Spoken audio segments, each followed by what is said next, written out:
college protesters have finally gone home for the summer, and they've left a lasting mark on history. Their legacy? A destructive trend in social justice activism. It goes far beyond college campuses.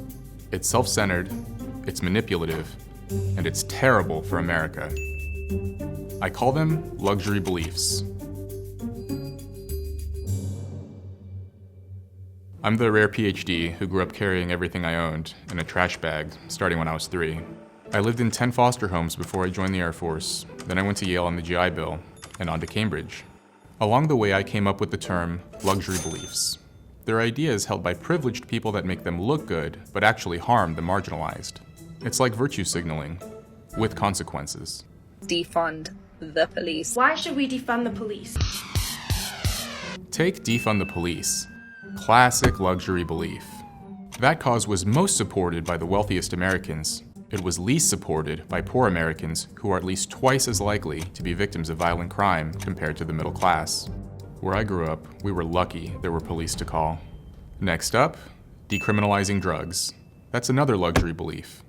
All drugs should be decriminalized. I want to decriminalize drug possession for personal use, and here's why. Should crystal meth be legal?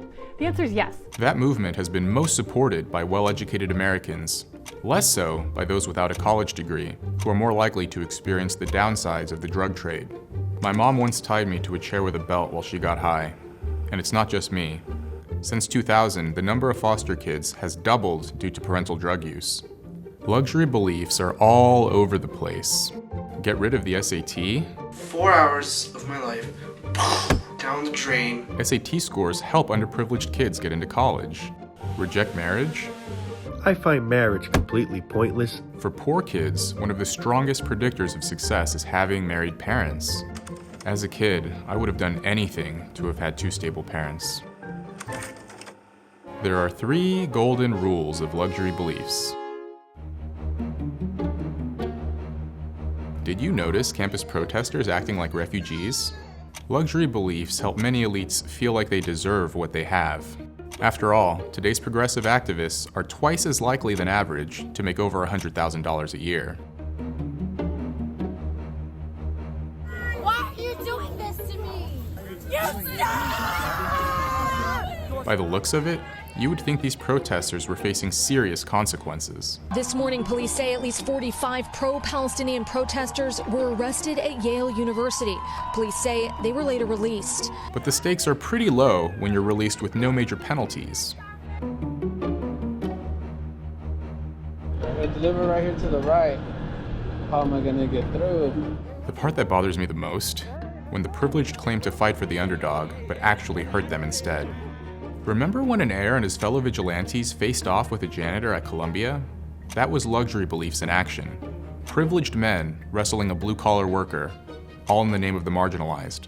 It's just scary, just thinking that you're locked in with a bunch of crazies. Of course, not all protesters are super privileged. I repeatedly said that my family has been killed, and that is why I am here. And as I was saying that through the megaphone, police officers snatched the megaphone out from my hand and threw it behind them. And it's great that people with privilege care about injustice, but too many of these people don't know what they're protesting. Among these white, woke, pampered children from wealthy families, there's a complete ignorance about the complexities of this issue. Luxury belief activists turn causes into props that transfer attention to where students really want it, on themselves. Do you want students to die of dehydration and starvation? This is like basic humanitarian aid we're asking for. Like, could people please have a glass of water?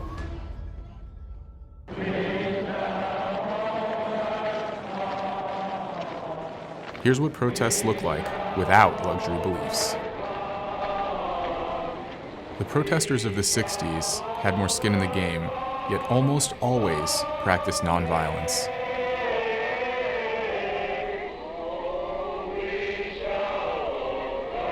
Sure, no movement has been perfect.